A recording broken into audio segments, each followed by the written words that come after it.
Okay. Yeah, can you see me now? Yep, I can see. Hi guys, sorry, we had a bit of a technical issue. Hi everyone, welcome back to Blossom Living with POI. I'm so glad that you could all join us today. Today we have Amy with us today, and Amy is going to be sharing her POI story with us. And yeah, so let's get into it then, Amy. So whenever you're ready, you just introduce yourself, and while the conversation progress, if you feel there's not something you don't want to talk about, just let me know. Okay, this is a free space, and we can just okay. All right, so Amy, I'm going to pass it on to Amy, and you can just introduce yourself to everyone then. Yeah, absolutely. Thank you so much, Nita, first off, for inviting me to talk. This is so exciting. For a Wednesday evening for me. So yeah, as Anita said, my name is Amy. Just a brief intro about myself. I am 28 years old, and I am currently living in Surrey in the UK. So you could say it's Costa del Surrey at the moment because of the heat we're having. But so I've been here for about 5 years now. I got married in October 2020, so I'm officially a COVID bride. Something good to come out of of the lockdown, which is really good. And alongside sort of obviously being on Instagram and being really passionate about campaigning for more awareness and education about POI, premature ovarian insufficiency, and early menopause. In my sort of 9-to-5 job, I work in marketing, and I have a real passion for photography. Now, before I go on to anything else, I know a few of you watching, and they've asked for shout outs. So Anita, I hope it's okay. I don't. That's fine. Go ahead. No, that's fine. Go ahead. Yeah. Hi to Tiff, Anthony, Emily, Melissa, and anyone else I've forgotten. I'm really sorry. I love you, and thank you for joining. And again, just thank you for everyone who's watching at the moment as well. This is a big thing. Well, yes, this is a big thing, but thank you for your time, and I hope that my story can, I don't know, educate, inspire. I don't know. You might leave from this and go, cool, that was some time. But thank you so much. So thank you so much, guys. Go ahead. So yeah, I can the reason why I suppose I can start off is telling you why I'm sharing my story. Obviously, Anita has this amazing YouTube and Instagram, and I'm sure she plugs it all the time, but honestly, please follow her. She's so informative, and so it's just honestly so encouraging. That's so kind. And she was one of the first Instagram profiles that I followed when I got my POI diagnosis. I don't know if you actually knew that, Anita. So there you go. Oh my God. I know I didn't actually. I'm so glad. I'm so glad that we found each other. I'm glad. Yeah. So we've been talking for a bit, but it's lovely to actually see you face to face now. So yeah, I've my Instagram page is called Girl Power. It's spelled power is spelled POIWER. I thought I was quite clever of me. Guys, the link is her Instagram link is on the description box, so make sure to support her page as well too. And if you want to find out more, to ask her any questions or whatsoever, so definitely do that. Shameless little plug. But the reason why I sort of started that was I got the diagnosis of premature ovarian insufficiency in February this year, so 2021. And this followed having a surgery on my ovaries back in July 2021. I'll go into more about what happened in the run up to that and everything, and what led me to have the surgery, and then how I got the diagnosis. But I think it's really important for me to share why I want to share my story and why I'm privileged that Anita has invited me here today. So first I want to say, I don't want any sympathy. I'm all good. I've got an amazing family, friends, and husband that support me through all of this, and also the Instagram community that I absolutely love now.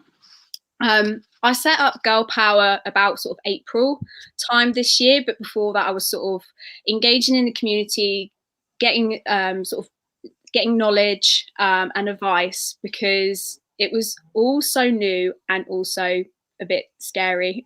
Getting that sort of diagnosis that you're going through early menopause and that you won't be able to have your own biological children was heartbreaking. As I said, I got married in October in last year, and you know, it's all exciting. You're starting a life with someone, and then to be told, you know, only months later that that part of your life, like me and my husband had been always sort of said, oh, you know, eventually we will have a family. Luckily, we weren't trying to have a family at all. We just wanted to get married first through the pandemic. Enjoy the marriage first, yeah. Maybe. Yeah. But obviously, getting that diagnosis is ground, you know, ground. What's it? Just changes your foundation of what you thought your life would be, and it's very difficult. I think for me, when I started learning more about menopause and premature ovarian insufficiency, I learned that there was little or no awareness or education about it at all. And that's so scary to think, as it says in the description, even though I'm 1 in 1,000 women who go through POI under the age of 30, that's still a lot of women that go through this, and there's not that much education about it. So for me, I felt I had to educate myself. Instagram was a great source of that. Obviously, I'm no doctor. I just want to say, whatever I say today, I'm no doctor. So just Of course. weigh it up, obviously. It's personal experience. So yeah, that's what Definitely. it is. Yeah, definitely. And I think as well, a lot of people on their Instagram, like yourself, Anita, you're obviously posting from experience and hindsight, etc. So for me, who's going through, I think we're all going through it, but you know, literally going through it in really early days, it's just so valuable. And also, when we think of menopause, we always think of, you know, granny old ladies, like grey hair.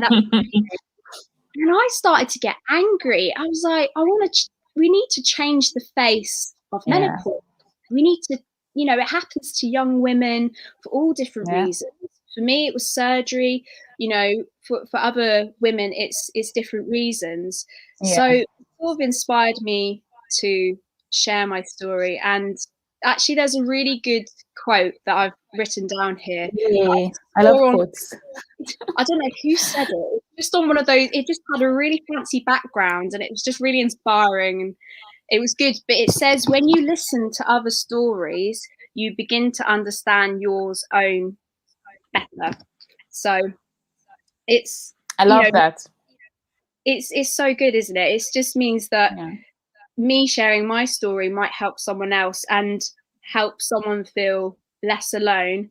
And that's what it's all about, empowering other women to get the right care, to get the right education, and also hopefully educate people around them. Because even though menopause happens to women, it actually affects everyone. It affects their relationships, you know, their spouses, their friendships. So yeah, it's really, really important. So yeah, that's the reason why I'd like to share my story from there, really. And I love that, because I think a lot of the time, especially when you said that you were diagnosed like really recent, I was like, wow, that is so brave for you to come out so young at that early stage, to come and share your story, to, you know, to help others and raise awareness. Because for a lot of people, from speaking for myself, I was one of those people that was in the dark for a long time, because again, it was because of lack of information as well. I didn't really understand what I was going through, and my mental health suffered a lot. So that's really brave of you, and that's it's amazing. And I'm glad that you're part of this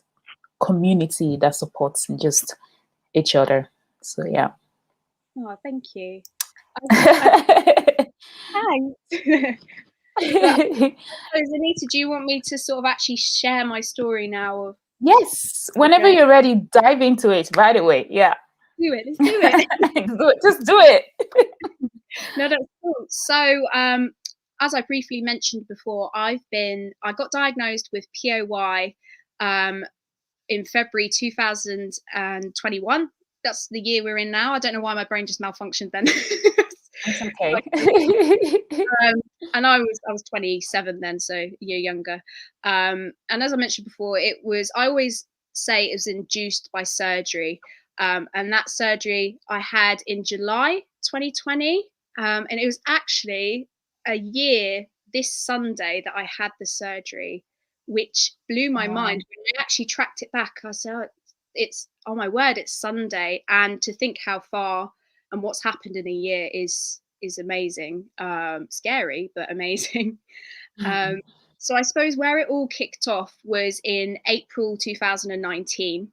So in April, I had about 24 hours where I was extremely, extremely ill, like vomiting, like extreme abdominal pains. I ended up getting hospitalized because of it. I was really dehydrated, and I basically got seen by a gastro consultant who admitted he couldn't diagnose me. He thought it was the norovirus, but I didn't have all the symptoms of the norovirus. So there was no follow-up. There was no visit from the gynecologist department. All they did in terms of assessing me was just feel around my tummy, and just sort of discharged me and said, you might have norovirus, so just sort of get on with it. I felt quite dejected. I got discharged. I had a week off. I recently, at that time, finished a job, tried to start a new job, but I had to postpone it for a week because I was too ill. From April 2019 to July, where I had my surgery, I had 4 extra episodes, where I had 24 hours of crippling pain. Again, couldn't lay down. The only best position I was in less pain was sitting up. And whenever I went to the doctors or tried to call 111, they said it was IBS related, because they were like, have you gone to the toilet? Could you be pregnant? They go through all those things. So I got told it was IBS. The last episode, so the 4th episode, was in July, and I ended up being in 48 hours of excruciating pain, and it just increased, and then was hospitalized. The reason why it changed was because I was, throughout the whole time, was calling 111, was I ended up basically starting to bleed, like bleed down there, and just want to keep it PG. We can say it. Vagina. Yeah. So, okay, vagina. so they said, right, get to the hospital. And it was in that weird period of COVID where we were like out of lockdown, but not out of lockdown. So my housemate, who was an absolute star, who looked after me the whole 48 hours, giving me hot water bottle, that sort of thing, ended up getting a taxi at 5 a.m. in the morning with me, dropping me at the doors of A&E and just being like, okay, bye. Because I couldn't come in. Obviously, my husband, who was then my fiance at the time, and my best friends and all that were concerned. And essentially, I then went through various tests. I had an ultrasound, which identified that I had a large cyst on my right ovary. It was then when I had a CT scan that they identified that it was approximately 18 centimeters. So just to give you context, obviously, we know 18 centimeters is quite big, but they say that anything that is 4 centimeters or larger, which is 4 centimeters is approximately the size of the ovary, it's deemed as an emergency. So that was the Friday. I went in on the Friday, and the Saturday evening at 9 p.m, I was getting ready for my operation. So it was all a bit of a blur to me, to be honest. I knew that the consultant, I basically got escalated to the head consultant of my hospital in the gynecology department. And she came and sort of gave me a pre-talk and said that it's likely that your right ovary that's carrying the large cyst there's a chance that that ovary's probably died. So when we go in, we'll remove the ovary, remove the cyst, and then remove the ovary if it's obviously not good enough quality. Yeah. So I knew that it would have to be a C-section rather than sort of a keyhole. They normally do sort of various operations through keyhole. So it was a C-section. So I've now got a big, nice, lovely pirate. I call it a pirate scar, just to sound a bit cool, from hip to hip. And so went in 9 o'clock.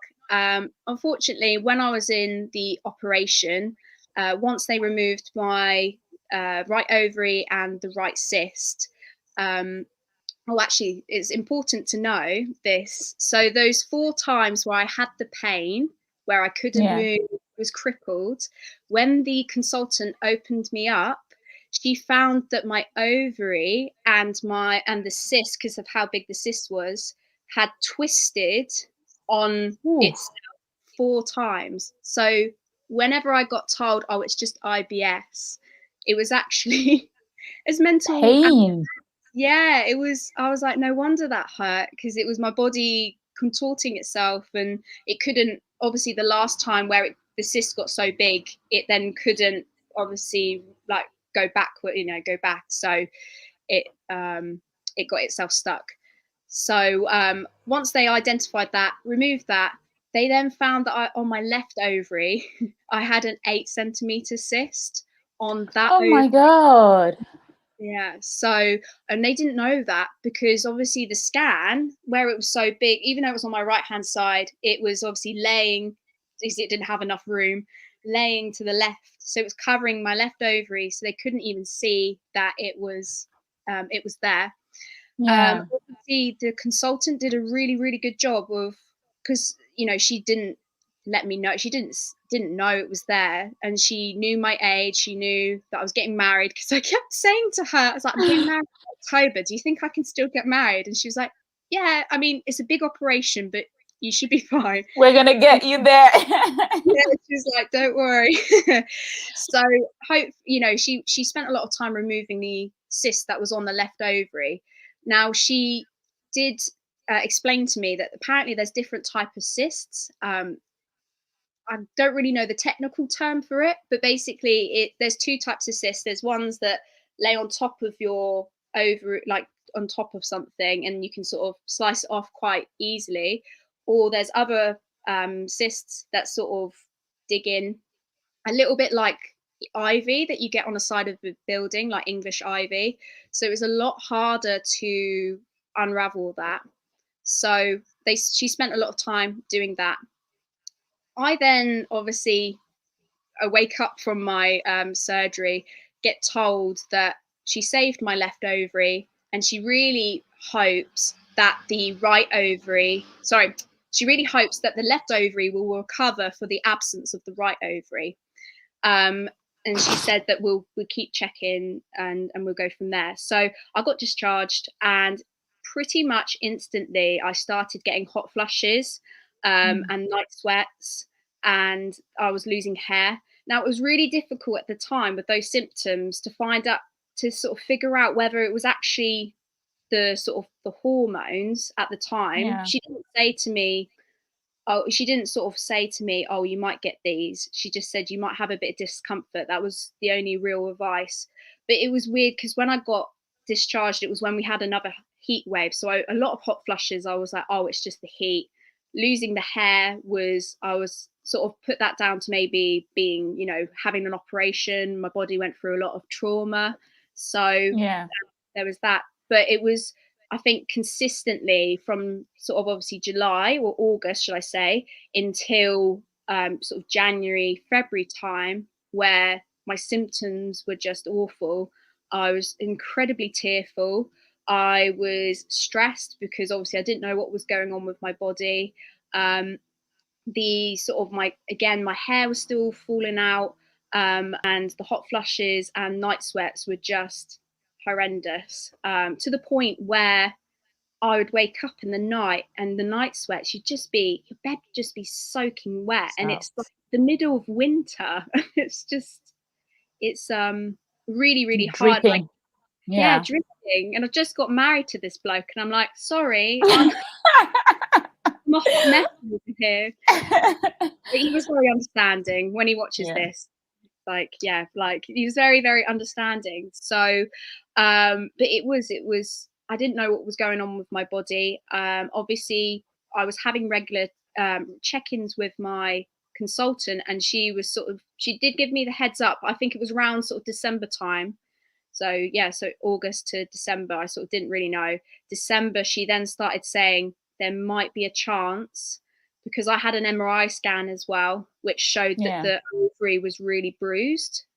She called it a different term, like hemorrhaged or something, but it was bruised. So I think she was then concerned and mentioned that I might have POI and be going through early menopause. Mhm. And then it was confirmed in February, because I had 2 blood tests separately. I know blood tests aren't always conclusive where you're going through the menopause or not. I think she based it off, though, my FSH levels were really, really high. FSH, yeah. I Yeah. don't know what that stands. Do you know what that stands for? FSH and LH. I can't remember. I can't remember them on the top of my head, but I know they are both hormones like the ovaries produce. Yeah. So yeah. Yeah. But So I can't she put, remember. I don't know the definitions of it. fair enough. As I said, Too guys, long. yeah, we're no medical experts, but Yeah. as you said, Anita, they're like, obviously, show your ovaries functions. So in February, she diagnosed me with POI, and said that my ovary was basically failing. So that was it. That was my diagnosis, and from then I've been taking hormone replacement therapy. I have been on the patches, so Yeah. taking those along with progesterone, because I still got my womb. So the womb needs, for anyone that's watching, the womb needs maintenance. So there's no risk of Yeah. womb cancer. So I take those sort of capsules. And then in April this year, I actually got testosterone given, Oh, that's prescribed, good. which is really good. Prescribed. I think I was reading a lot on Instagram about how difficult it was, how reluctant GPs Yeah. were to prescribe it, even though as a woman, yes, we have estrogen, but actually testosterone is really important to us for libido, Yeah. self-esteem, energy, obviously brain function as well. So Yeah. Muscle mass, a lot of other things as well. So just as equally important as estrogen and the progesterone as well. But yeah, thank you so much for sharing that. But oh wow, thank you so much for sharing your POI journey with us. But how is your left ovaries now? Is that because you said there was also like a cyst as well on your left so ovaries? So yeah, how that one got removed as well. That one got managed removed? to Okay. be removed. And because Okay. of that removal, it then triggered the trauma. So it then made the surgery, then basically um, made the left ovary in shock, and it hasn't recovered. So that's why it's failing, and I've been diagnosed with POI. I'm just curious, when you after like the surgery, I know you were meant to get married like straight away then. Yeah, Were you told were you told about your diagnosis before you got married or after you got married? after I got married. Yeah, After you got married. And how did you feel after that? Just getting that news after you got married. I can imagine you felt devastated, but you just express like how was that for you getting that after getting married? yeah. I mean, Like that's how a did you really, go ahead. sorry. No, go ahead. I'll wait for my next. I'll hold the next question. You go ahead. That's fine. So it's a really good question. I personally was, when I got the diagnosis, I did say to my husband, I really wish I knew before we got married, because I don't know, I think a lot of women may, with POI, might resonate with this, that they feel like they've somewhat failed, like biologically, because they can't have children, like can't have biological children. I really had to be honest with my husband and sort of say about this. It was weird, this like guilt that I had, that I couldn't fulfill something that I thought as a woman I should be able to do. I mean, he was obviously very reassuring, and he said, "No, I'm glad that we know now rather than before the wedding." The thing is, he's a bit of a pessimistic, so he's a bit of a pessimist. So he, even though like obviously knew what happened to me, he just in his head just said, I don't think her ovary is going to recover, and he's dealt with this a lot better at the moment, at least. You know, obviously it comes out in different ways. At the moment, he's laid that to rest, and he's like, I'm marrying. He was a bit soppy. He's like, I'm marrying you for you, not for your ability of having babies, which is obviously amazing, and really reassuring to me. But yeah, as I said, it was it's this really weird feeling of I think we're brought up because of the lack of education about infertility and menopause that can happen before the natural age, like sort of 50, 60. Definitely. Yeah. You sort of have this thing of why me? Why can't I do this? You feel sort of a level of guilt and failure as well, which I'm going to be totally honest, because I'm still early in my decision does that diagnosis, that it's still days where I get so sad. Like I'm still grieving. I'm grieving the hope that I was going to have my own family. I'm grieving the loss of my genetics. I'm grieving the dreams that I had that for my life. But then I'm trying to be positive and think, oh, actually, like, okay, cool. I mean, I'm dog obsessed, so I know I can have a dog, so I don't need help with that. But yeah, sorry, I'm slightly diverging, and I started talking about dogs. You can go on. No, it's fine. We can know. That's perfectly fine. And I think I've also noticed something about you. You have such a great sense of humor as well too. And you know, you just be making me laugh. Like I'm just smiling teeth to teeth right here. And you know, I think in a way you could say that has been kind of like a coping mechanism for you as well too. So yeah, I think that's also in a way similar to me as well. Maybe I've used that as a coping mechanism as well along the way. And I understand when you talk about, you know, you're still grieving. I think it takes time. Like everyone has their own time and pace that grieving. And I don't think you completely grieve. I think you just come into acceptance at some point, but that emotion is always still going to be there. And I'm so glad that you have such a great support around you. I think that's really, really important. So, in terms, I know you talked a little bit about the symptoms, hot flashes. Did you have any other symptoms apart from the hot flashes? Was there any other like symptoms that you experienced? That's a really good question, because I mean, those two were the most prominent that I had. I think because they were so all consuming, and I was like, well, I wasn't sleeping at night because of the night sweats, so I was feeling pretty low. And then because of the hot flushes, I was feeling quite agitated, like, you know, irritable, all of that. So those two were the main ones. I mean, one that I did experience, and I still experience now, even though being on hormone, obviously the HRT, my hot flushes and night sweats have like basically all gone, which is amazing. One which is really good. I mean, obviously the heat sometimes triggers it, and if I have too many coffees as well, I'm like, oh, this is it's happening. But I think for me, is anxiety was still quite a big one. I know that obviously because it's all new and your body's obviously processing trauma, it's understandable. Your body's sort of in survival mode. So I think for me, that was a big one, and it's still a really big one for me now, is anxiety and low self-esteem. So yeah.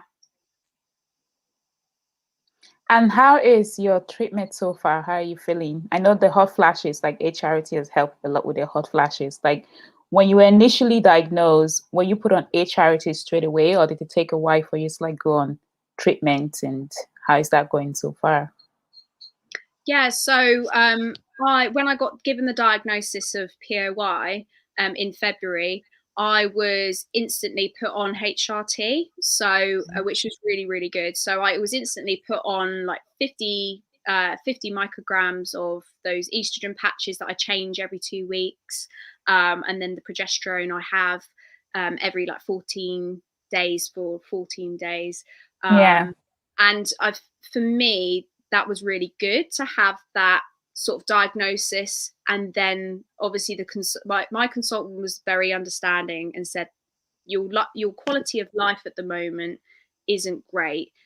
Here we go. Here's some HRT, and that has been really crucial for me. And I think along the way, I think I know I'm really blessed with the consultant that I'm with. That's However, good. which is really good, because I know a lot of women on Instagram and elsewhere say that their GPs just don't know what they're really sort of advising. I don't want to say what they're advising, and they can feel quite neglected. For me, there's the flip side. For me, I do have to shout quite loud to obviously get to What like you talk, want. talk to her. There has been, because of my age, because of obviously POI being not really well known. I don't know if you've experienced this, Anita, but when I go to collect my prescriptions, I've collected about 4 now, and so 2 times I have been asked if I'm collecting it for someone else. One woman said to me, "Oh, are you collecting this for your mum?" Oh wow. I And don't then know. there's one about, do you know what this is? Do you know how to use this? Do you know what and you're like, yeah, I've been taking it for a long time. I know what it is. And they look at you in a weird way. It's like they want to ask something. I'm like, just ask. If you want to ask something, just ask, don't worry. And yeah, I do get that. And sometimes when you go there, even when you call, sometimes I want to actually um get my prescription order a repeat. And the fact that you've been there so many times, they just don't seem to get used to it. There's always that constant like curiosity with them. You just ask. It's okay to ask. And yeah, I guess for some people you don't want to ask, but if you want to ask, just there's a way you can ask it if you wanted to, instead of kind of making those little kind of assumptions, I guess. Absolutely, it's making those assumptions. And Yeah. I think as well, like, for me, I'm like, no, well, it's my birthday, give my birthday, and they're like, and then they don't say anything, and that's, do you know what? Okay, that's fine, but it's just that thing of, I went for I've spoke about this on my Insta. Like, I went Yeah. for routine test with the nurse, and she, Yeah. sort of didn't read my notes, and she then sort of started asking me pre-procedure questions that, if she read my notes and realized I was on the HRT and my diagnosis, she wouldn't have had to ask me, if you know what I mean. And but because of her, she saw me, she was like, right, she's a young woman. She sort of triggered me, and I think that is one of the hardest things, is that sort of, again, that lack of knowledge and Yeah. understanding. Because that was, I mean, for me, as you've said, Anita, I do use humor as a coping mechanism. I do sort of put up a front. But she caught me on a day where I wasn't feeling strong. And Yeah. she obviously, she sort of just had me crying. But I said to her, that it was on a positive note. I said, you need to read notes, you need to understand. Yes. I'm I now in agree. when Yeah. I'm in conversation with my GP surgery about the menopause charity, which I know you're involved with as a Yeah. volunteer. Oh, that's good. Yay. So I've recommended the Confidence in Menopause, which for anyone that's watching, it's a free training about menopause that's been Yeah. offered to GP surgeries, The which is GPs. Yeah. amazing, because they apparently Then doctors, yeah. yeah. Even So my GP cannot really do. My GP is, I have to give it to my GP. He's really good, but he doesn't really have much knowledge at all. And he's honest. Like, I don't really know much knowledge okay. about this. So a lot of the time it has to refer me to the to the specialist. And he's honest about that, and that's something I have actually brought up with him and stuff. And Yeah. because he told me he doesn't have experience, I brought up to him and I told him about it. So I think he's going to look into it and things like that. But yeah, there's no, like, if you feel like your GP doesn't have, it's not like, I think sometimes some people might think you're trying to, maybe, again, depends. Some of them might not have the time, or they might think you're trying to insult them or something by saying that. But it's not really. You're just like, look, I know, and there's this option that's available to better kind of like help you in a way, to be able to help your patients, even just a little bit. So, and yeah. So there was something I was going to ask you, but now my brain is kind of all over the place now. Um, Brain fog. Fine. Do you know what? Brain fog. That is And that one thing. happens. It happens, guys. And do you know what? That's along with anxiety. That is one of the like biggest like mental symptoms I struggle with is Yeah. word finding, and and I think as a as a young woman, you've been told obviously family's not going to necessarily be on the. It's going to be different. It's going to look different because there's different ways now of if you want to have families, you can obviously go through adoption Yeah. and all of that, which is amazing. But for me, I'm quite career driven, but you sort of need to know your words, don't you, to sort of progress in your career. So yeah, brain fog is a big Oh, yes. thing. Don't get me wrong, the testosterone I've been having since April has improved it, but I was That's getting to the good. point where halfway through a conversation, like before April, halfway through a conversation, like a sentence, I would be like, I don't know what I'm saying.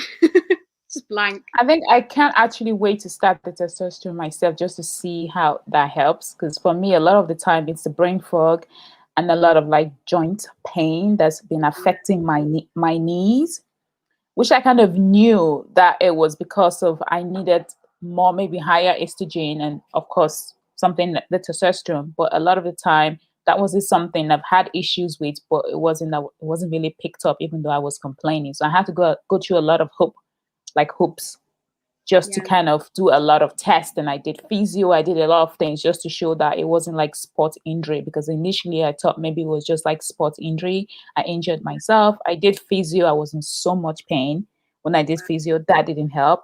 I did blood work to check for inflammation. It was okay. I did MRI and I did X-ray, and they said everything is perfect. I was like, then what's the issue? So it's kind of like it is one of those psychological symptoms of menopause that affects, that it's not talked about a lot. So yeah. And so now that it's been almost a year now since we've been diagnosed. No, it's less than a year. It's less than a year. Almost, let's just say it's been almost a year since we've been diagnosed. And how are you feeling now in general, apart from the symptoms and stuff? Now you're married, and in terms of infertility, if you want to talk about that. Yeah, that's absolutely fine. So I think overall I'm doing all right. I think that's probably the best thing. I'm still still really early days. As I mentioned earlier, I've definitely that sort of that grief is probably sort of just processing that that life-changing news that you're to sort of really grapple with the word of like being infertile, Yeah. and just sort of dealing with what I thought a woman, what I thought being a woman would be, and changing that. And it's I'm trying to always see the positive side of it, but there's days where obviously it's very difficult, as we all do. Yeah. We have up and down days. I think for me, the sort of self-esteem is something that I really want to sort of focus on, and I think that's the reason why I want to focus on that is sort of linked to obviously lifestyle, and everything. I think there's a lot of at the moment when I've been starting taking HRT, well, even before that, I was sort of gaining weight. So that for me is at the moment, I'm still these symptoms are developing. So I still feel like I'm tweaking my HRT. I'm sort of now being referred to a dietitian for the weight gain, because I've said to the doctors I've had to learn how to self advocate, as you did, Anita, with going to the physio, Yeah. getting it done. You have to really, I've learnt the importance of sort of going, look, this is what I've been doing, this is how I felt, and really symptom tracking. And I suppose that's what I recommend to anyone who's watching this and may obviously sort of experience symptoms, but they're not quite sure. I just think tracking symptoms is the most important thing, because it's all a blur. When you live it day by day, I mean, I can't even remember what I was doing last week. And I suppose that's probably a result of sort of still being in a pandemic and in a bit of lockdown, but not lockdown. So I think for me, the next steps of obviously just making that, making sure I'm making good lifestyle choices to Yeah. myself, help the HRT, obviously go to the dietitian to see if obviously it's to do with diet, or do I need my estrogen increased, decreased, whatever that is. For me, as well, it's just being able to process this news in terms of like fertility. I mean, me and my husband aren't at a stage anyway to have children. As we've already said, we're just enjoying married life. Yeah. But we I think we're both trying to be positive, and sort of we both recognize that if we want to have a family and want to start a family, obviously that's going to look very different, but we will start that process a lot earlier than we first expected. So whether that's adoption and donor egg IVF, it will obviously take time. So we want to sort of, I don't know, preempt it as well. That's a good plan. That's a good life plan that you have there. It's kind of taking care of yourself first, looking after yourself, which is important, and then just go. Just go according to life, while you just see what happens. And it sounds like you have an open mind as well in terms of your options as well. So which is good. You just have to do what's best for you, because I always say it's not easy. And when you're going through menopause, you know your body better than anybody else, especially what's going on. And unless someone else is going through the same thing as you, they can never truly understand what you're going through. And it's different for everyone. That's one thing I've come to learn. Like when it comes to menopause, it's completely different for individuals, but we can all relate at the same time. We can relate, but even though it's different. So yeah. And what else? What was I going to ask? Let's see. I think that's pretty much it. Unless it's something else you would like to add to it, like any kind of, feel free. There's anything else? This is your time. This is all for you.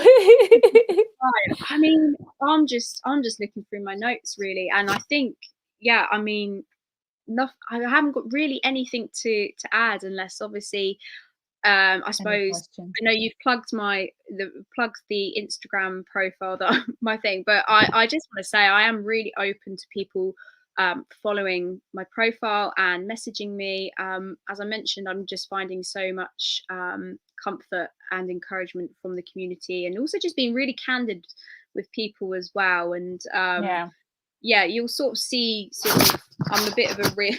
I love my reels. I love making funny reels and I noticed them.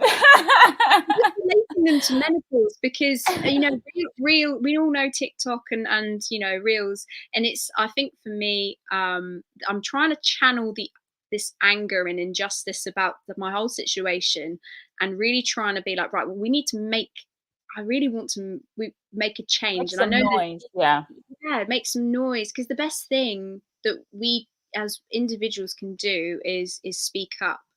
And yes. I know there's a lot of women who feel quite ashamed, who are going through menopause or got POI, whatever it is, and they feel ashamed, and that's totally fine. But I would hate to think that a woman feels alone going through this, because I was amazed when, as I mentioned, when I tapped into this Instagram community, all of these women, just like these warriors, like just like coming at you like, yes. coming with the Make Menopause Matter campaign, like t-shirts, and they're like, and it's totally, really respectful. They're like, just know that you are welcome, though that you're not alone. And I think that's the only thing I wanted to add really, is just saying, if you're umming and ahhing and you use Instagram, I know there's a Twitter community. They're equally lovely, and I think there's probably a crossover. I'm not necessarily on it, but please reach out. I wouldn't want you to feel alone. Definitely. There's always there's a lot of support out there. There's a lot of women out there that you can reach out to, just finding your own community and finding someone you connect it that you can actually have a conversation with. I think that's one of the reasons why I started my page. For me, like I said, years was just a lot of trauma. And then when I eventually started my page, I initially wanted to connect with other women, just to meet others and see. And when I started seeing other people talking about their experience, very openly. I was like, wow, so I'm actually not the only one that's going through this, because you feel alone. And even up till now, being honest, there's sometimes you can just be in your own space. You can still feel as if you're alone, but you just kind of have to remember that you're not alone. There's definitely others out there, even though they're not physically around you.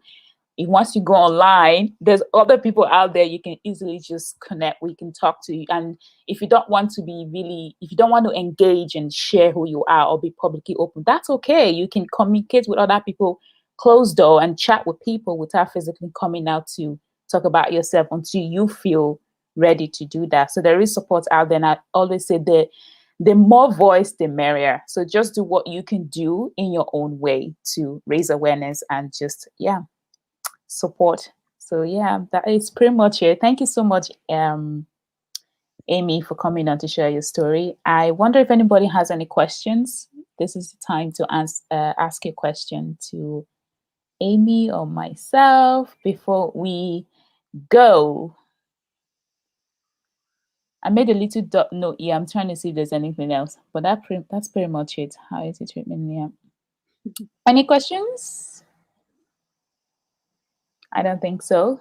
Thank you so much, guys, I'm sure they probably, if you have any questions for Amy, you can follow her on Instagram and just ask her your question. I'm sure she'll be more than happy to answer any questions that you have. Amy, thank you so much for coming. I truly do appreciate it. I'm coming to share your experience. And thank you. Thank you so much for having me. Thanks, guys. No problem. Take care now. Bye, everyone. Bye. Bye. And